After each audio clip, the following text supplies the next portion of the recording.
El sueño de los mártires, de Dardo Escabino. El 10 de febrero de 2017 un dron estadounidense mató en las afueras de Mosul a un yihadista francés, Rachid Kassim, aficionado al karate y a los mangas japoneses hasta el punto de pasearse en kimono por las calles de su barrio. Este cantante de rap había viajado a Siria en 2015. Acompañado por su esposa y su hijita de 3 años con el propósito de incorporarse a las filas del Estado Islámico de Irak y Sham. Allí conoció a algunos de los 5.000 mujahidines europeos que escribían «Lol Jihad» en su página de Facebook y se exhibían en selfies con sus turbantes, sus bandoleras de balas y sus fusiles M16. Para encandilar a las muchachas que les dejaban mensajes de amor como si fueran rockstars. Kassim prefirió crear un canal de televisión privado en Internet, Ansar al-Tawhid, y emprender una campaña de alistamiento de sus compatriotas franceses. Entre los 325 abonados de su cadena se hallaban 2 adolescentes que degollaron a un cura normando en julio de 2016. Y también 4 mujeres que tramaron un atentado fallido en París algunos días más tarde.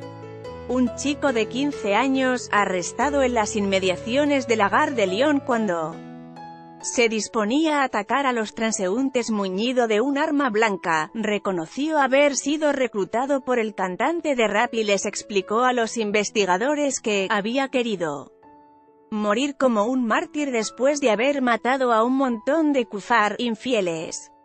Kassim había incluido en un álbum de 2011 un tema titulado «Yes we un terroriste», con 2 versos que decían «Yo soñaba con ser médico, ahora solo aspiro a mártir», distinción religiosa que terminó obteniendo gracias a un imprevisto misil Hellfire. No se sabe, sin embargo, si el dron que lo disparó era de tipo Reaper o Predator, e ignoramos completamente la identidad del operador que dirigió la nave a distancia. No habría que excluir que tuviera la edad de Kassim y que desde alguna sala con aire acondicionado en el desierto de Nevada, a miles de kilómetros de la ciudad de Mosul, hubiera observado los movimientos del mujahidín en la fluorescencia de una pantalla, identificado su turbante oscuro y su espesa barba sin bigotes, detectado el Kalashnikov que colgaba de su hombro, oído en los auriculares la voz del coordinador dándole el consentimiento y accionado el misil que terminó eliminando a su blanco en una explosión callada. El 90% de las víctimas de las operaciones con drones no pertenecen a Al-Qaeda ni al Estado Islámico de Irak y Sham como la CIA no se muestra muy locuaz a propósito de estos asesinatos selectivos. Ignoramos si otras personas murieron junto con el terrorista aquel día. Pero no sería raro que así fuera, porque los Hellfire no resultan tan selectivos como el adjetivo targeted lo anuncia, matan a cualquier individuo situado a menos de 15 metros del blanco. Los partidarios de los drones invocan la reducción de las víctimas colaterales para legitimar esas acciones, y es cierto que fallecen muchos más civiles indefensos cuando un avión arroja una tonelada de bombas sobre una población mientras vuela a 9.000 metros de altitud para evitar las baterías antiaéreas. Pero un informe del Pentágono revelado en el marco de los Dawn Papers asegura que el 90% de las víctimas de las operaciones con drones no pertenecen a Al-Qaeda ni al Estado Islámico de Irak y Sham. Entre 2009 y 2014 los drones estadounidenses mataron únicamente en Pakistán a 2.379 personas, de las cuales solo 84 pertenecían a la organización de Bin Laden. Los informes no nos dicen nada acerca de cuántos amigos y familiares de las 2.295 víctimas colaterales se alistaron a continuación en las organizaciones terroristas. Pero no sería nada extraño que estas adhesiones hayan reemplazado con creces a los 84 yihadistas, desatando una nueva ola de atentados en contra de los cruzados. Dardo Escabino aún Dejando de lado cualquier evaluación moral de estos ataques, podríamos preguntarnos en qué consiste su eficacia si obtienen más conversiones al islamismo radical que los persuasivos imanes wahabitas. Basta con observar los resultados de las operaciones israelíes sobre la Franja de Gaza para comprobar que, lejos de amedrentar a los terroristas potenciales, no hicieron más que multiplicarlos. Los adolescentes que vieron caer a sus padres o a sus tíos en un bombardeo o una incursión de Sahal, no tardaron en procurarse un cuchillo para asesinar sionistas o en detonar un chaleco de explosivos en el interior de un autobús. Los propios servicios de seguridad israelíes informaron que entre 1993 y 2000 había habido 42 ataques suicidas de los palestinos. Entre 2001 y 2002, en cambio, el número se elevó a 64.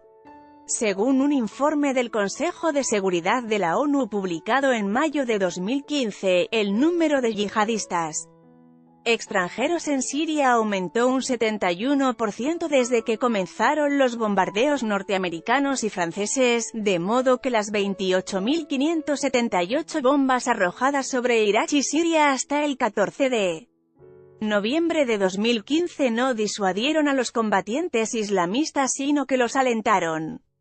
Como había ocurrido ya en Afganistán tras la invasión de 2001, la disuasión militar tiene una eficacia muy relativa en una población con vocación de martirio. Washington trata de vencer a una hidra de Lerna que multiplica sus cabezas cada vez que le cortan una.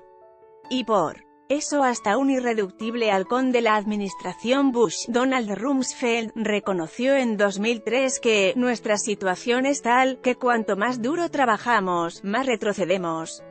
La inmunidad de los operadores de drones, en todo caso, los preserva de cualquier acusación ante los tribunales nacionales o internacionales. Podemos imaginar incluso al asesino de Qasim tomando una cerveza tranquilamente en un bar justo después del trabajo, o regresando a su casa para cenar con su familia y mirar en la CNN o Fox News las noticias sobre los primeros días de Donald Trump en la Casa Blanca o sobre la muerte del terrorista que acababa de eliminar. Este telepiloto y su blanco no representan solamente los dos bandos de un conflicto armado sino también dos actitudes opuestas en la guerra.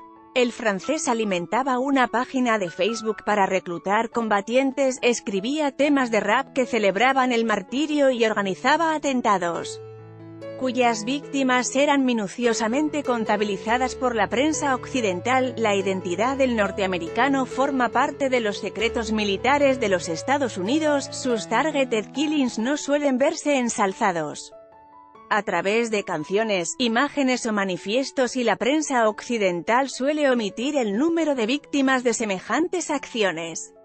Entre el muyahidín y el telepiloto solo puede establecerse un contraste de actitudes. El primero ataca a sus adversarios exponiéndose a la muerte, el segundo los elimina sin comprometer nunca su existencia. En el Ministerio de Defensa se discutió durante un tiempo si los operadores de drones debían ser condecorados, no por cuestiones de seguridad sino porque todavía está por verse si aquellos asesinos de oficina merecen estos honores. A partir de febrero de 2013, no obstante, algunos de ellos recibieron la Distinguished Warfare Medal por sus acciones armadas. Algunos medios de comunicación intentaron conferirles entonces una dosis de heroísmo, supliendo la ausencia de riesgo físico con una suerte de peligro psíquico, sobre todo después de que una película de 2014, Máxima Precisión, presentara a un operador afectado de estrés postraumático. Pero ningún trabajo psicológico serio confirma la existencia de semejantes traumatismos entre los operadores de la Remote Warfare. Hay, en cambio, una multitud de estudios que procuran explicarlos comportamientos de los terroristas a partir de algún trastorno mental, a pesar de que los propios informes difundidos por las campañas de prevención de la radicalización sostienen que no existe un perfil psíquico característico de los candidatos a la yihad. Entre el muyahidín y el telepiloto solo puede establecerse un contraste de actitudes: el primero ataca a sus adversarios exponiéndose a muerte, el segundo los elimina sin comprometer nunca su existencia. Publicidad y vulnerabilidad, por un lado; discreción e invulnerabilidad, por el otro. No es raro que algunos pilotos militares se muestren sumamente hostiles al empleo de los drones. Estos robots homicidas estarían acabando con el milenario culto del coraje de la institución castrense e inaugurando una era posheroica en el oficio de la guerra. Clausewitz Out Computerin, se titulaba un artículo de 1997 escrito por un experto militar. Como en muchos otros ámbitos, los oficiales de la prestigiosa Air Force se resisten a verse suplantados por un conjunto de tecnócratas de Washington y de desaliñados geeks venidos de Silicon Valley. Hay quienes argumentan incluso que los ataques con drones no se ajustan tanto a la descripción de una guerra como a la definición de cacería, actividad consistente en rastrear o perseguir una presa con el propósito de matarla o capturarla, posibilidad, esta última, que la expresión asesinato selectivo descarta. Barack Obama favoreció durante su mandato estos homicidios para evitar, precisamente, las complicaciones legales acarreadas por las prisiones clandestinas. Libros de Dardo Escabino editados por Eterna Cadencia. Los especialistas del Pentágono, no obstante, están evaluando seriamente si no convendría alentar una autonomía completa de estos Terminators, dado que ellos mismos recaban muchas de las informaciones visuales, informáticas o telefónicas que les permiten elaborar los minuciosos patterns of life de sus eventuales blancos, patrones que los analistas emplean para decidir si se trata de un individuo peligroso o no. Nada impediría, no obstante, que estas decisiones fueran tomadas de manera más precisa por los propios aparatos. Bastaría con programarlos para que respetaran ciertas exigencias a la hora de liquidar a alguien, y se lograrían aminorar los riesgos de las inatenciones y las emociones de los operadores humanos. Si una computadora puede vencer a un campeón de ajedrez o de Go, no podría mostrarse muchísimo más eficaz que un operador de dron a la hora de evaluar, perseguir, identificar y suprimir a un enemigo. En octubre de 2013 la US Army presentó en una base de Georgia algunos de estos robots, y el proyecto de emplearlos resulta lo suficientemente serio como para que los investigadores reunidos en la Conferencia Internacional sobre Inteligencia Artificial organizada en Buenos Aires a finales de julio de 2015 publicaran una solicitada firmada por Stephen Hawking, Stuart Russell y otros especialistas de robótica, pidiéndoles a los gobiernos del planeta que prohibieran su utilización. A pesar de esto, el Pentágono presentó en enero de 2017 los nuevos minidrones Perdix, que actúan por enjambres sincronizados de 103 unidades de apenas 16 centímetros de largo y que pueden suprimir un blanco a cortísima distancia, reduciendo así los riesgos de daños colaterales. La corporación militar empezó a preocuparse, eso sí, por su propia desaparición, porque nada impide que algunos países comiencen a prescindir de los muy entrenados e instruidos profesionales de la guerra para reemplazarlos por esos autómatas terrestres, acuáticos o aéreos controlados, a lo sumo, por algún programador, pero capaces de una amplia autonomía en el dominio de las acciones y hasta de las decisiones. Aparecida durante la Guerra del Golfo para asegurarles a los norteamericanos que las intervenciones decididas en Washington no ponen en peligro la vida de nuestros muchachos, sino solo la existencia de los pueblos bombardeados. La doctrina Zero Death estaría acabando con toda una larga tradición militar, y hasta con los propios militares, gracias al empleo masivo de autómatas electrónicos. Hay en este aspecto una ambivalencia de la cultura norteamericana que la guerra contra el terrorismo está sacando a la luz.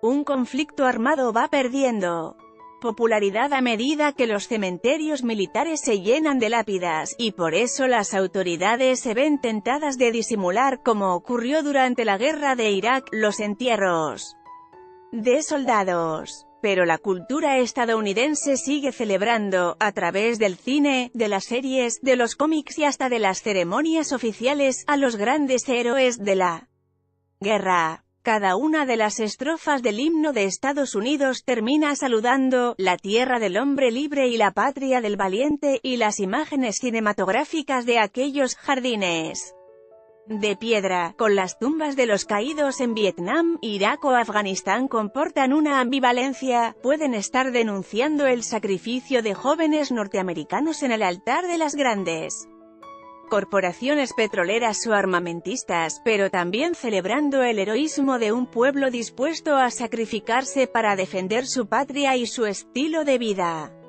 Estados Unidos perdió a 6.855 soldados en Afganistán e Irak entre 2001 y 2015.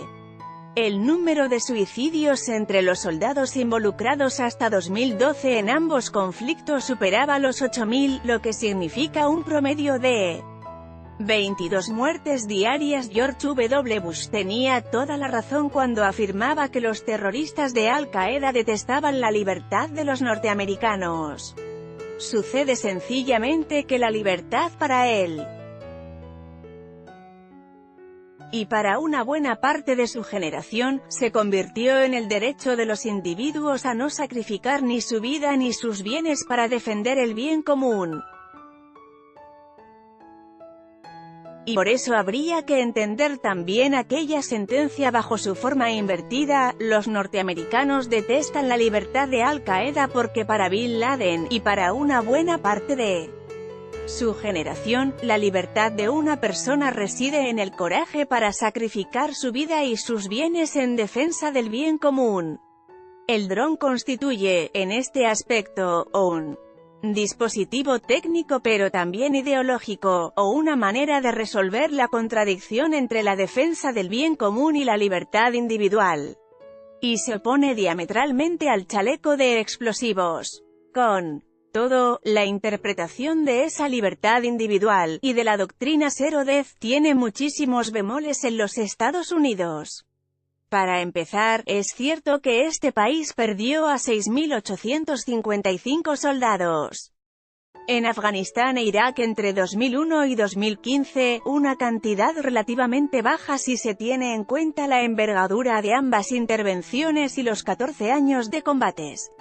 Pero un informe del Department of Veterans Affairs señala que el número de suicidios entre los soldados involucrados hasta 2012 en ambos conflictos superaba los 8.000, lo que significa un promedio de 22 muertes diarias. No cabe duda, por otra parte, de que las imágenes de los aviones estrellándose contra las Torres Gemelas, y la muerte de miles de personas indefensas, tuvieron un impacto traumático en esa sociedad, impacto que justificó, a continuación, el aumento exorbitante de los gastos militares, la limitación de los derechos civiles por la aplicación de la Patriot Act, el espionaje masivo de las comunicaciones en cualquier país del globo, la incongruente guerra contra el régimen de Saddam Hussein en Irak y la detención y la tortura de miles de sospechosos en la prisión extraterritorial de Guantánamo o en varias cárceles secretas situadas en Afganistán, Bulgaria, Kosovo, Lituania, Polonia, Rumanía y Ucrania. Hay que admitirlo, muchos gobiernos justificarían esas medidas liberticidas y, desde la perspectiva del derecho internacional, ilegales como una manera de evitar que la cifra de 3.412 víctimas del terrorismo en el territorio de la Unión entre 2001 y 2014 se incrementara. Pero habría que preguntarse por qué, en nombre de la libertad y de una enmienda constitucional que se remonta a finales del siglo XVIII,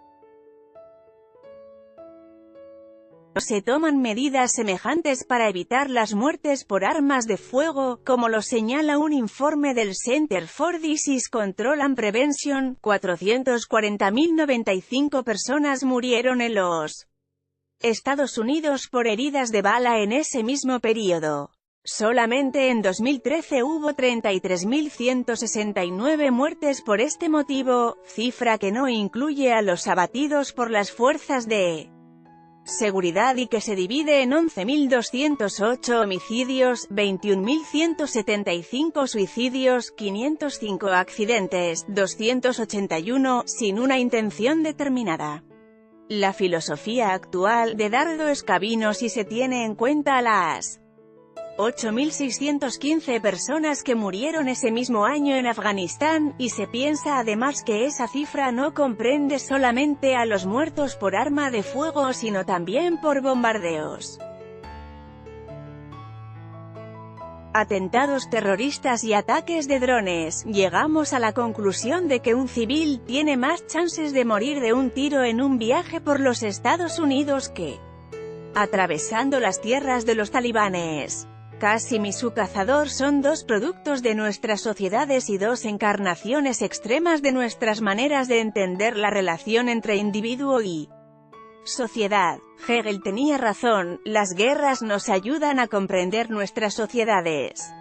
Y esta guerra no es un conflicto entre dos civilizaciones sino en el seno de cada una de ellas en torno a la manera de entender la relación del individuo con la sociedad o, si se prefiere, en torno a lo que sería la libertad. Recordemos, en efecto, la definición que Karl von Clausewitz había propuesto de la guerra a principios del siglo XIX, una continuación de la política por otros medios. Para entender por qué estalló esta contienda, hay que conocer los objetivos políticos de las partes en conflicto. Expresiones como «guerra contra el terrorismo» suelen pasar por alto este punto capital. Porque los yihadistas no buscan sencillamente aterrorizar a las poblaciones enemigas, y los ejércitos occidentales tampoco buscan proteger a esas poblaciones de los actos terroristas. Los primeros actúan de este modo porque suponen que el terrorismo es la mejor táctica para alcanzar su objetivo. Y los segundos proceden de esa manera porque también piensan que matar a los yihadistas con drones o bombardear las poblaciones sirias, iraquíes o afganas es el mejor camino para conseguir el suyo. Los anarquistas recurrieron en otros tiempos a tácticas terroristas como los atentados con bombas o los asesinatos de policías y políticos, pero sus metas no tenían nada que ver con los puntuales designios de los islamistas de hoy. La organización israelí Lehi, que el Foreign Office bautizaría Stern Gun, también cometió atentados contra objetivos británicos durante la Segunda Guerra Mundial, y hasta asesinó al diplomático sueco que había elaborado el plan de repartición de Palestina entre judíos y árabes. La banda Badr, las Brigadas Rojas, el IRA o ETA llevaron a cabo actos terroristas en Alemania, Italia, Gran Bretaña y España, pero no basta con estas acciones para compararlos con los yihadistas de la actualidad porque los objetivos políticos de los unos y los otros no se parecen en nada. Los yihadistas de Al-Qaeda y el Estado Islámico, Doula al-Islamiyya, tienen un propósito explícito: erigir de nuevo el califato transnacional. Y los occidentales, el suyo: evitar que esto suceda, porque, entre otras cosas, los privaría del acceso a las más grandes reservas de petróleo del planeta. El califato sería ese Estado Islámico transnacional en que el individuo y la comunidad volverían a encontrarse. El imperio americano sería ese orden transnacional en que el individuo y la comunidad no se encontrarían nunca. Por eso los yihadistas entienden que los occidentales no impiden solamente la constitución de este califato con sus tropas y sus drones sino también con sus películas y sus emisiones satelitales, inoculándoles a los musulmanes una cultura occidental decadente y lasciva que aleja a los creyentes del camino trazado por el profeta. Los yihadistas de Al-Qaeda y el Estado Islámico, Doula al-Islamiyya, tienen un propósito explícito: erigir de nuevo el califato transnacional. Y los occidentales, el suyo: Evitar que esto suceda. El califato tiene así, para muchos yihadistas, el valor de un retorno a una edad de oro mítica, a una comunidad islámica legendaria, donde regían los principios de la moral y el honor arrebatados por la occidentalización del mundo. Pero el Islam es solo un nombre teocrático de esa relación entre el individuo y la comunidad, que se quedó sin nombre en Occidente. No basta, aún así, con tener un proyecto político y un arsenal bien nutrido para emprender una guerra y sostenerla en el tiempo. Hace falta disponer de un importante apoyo popular y de un buen número de combatientes dispuestos a sacrificarse como el mencionado Rashid Qasim. Y si desde el 11 de septiembre de 2001 estamos atravesando esta primera guerra global entre los partidarios de la teocracia califal y los campeones de la democracia, se debe a que, nos guste o no, los primeros cuentan con el apoyo de gran parte de la comunidad musulmana. Pero este apoyo y aquellos combatientes no se obtienen gracias a la disuasión sino a la persuasión.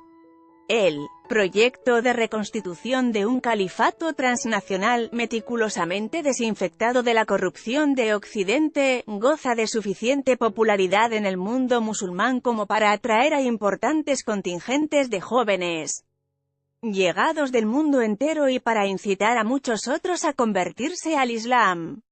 En lugar de hablar de yihad contra Occidente, o de guerra contra el terrorismo, preferimos en este ensayo la expresión «Primera Guerra Global», porque, a diferencia de las dos guerras mundiales del siglo XX, esta ya no es interestatal.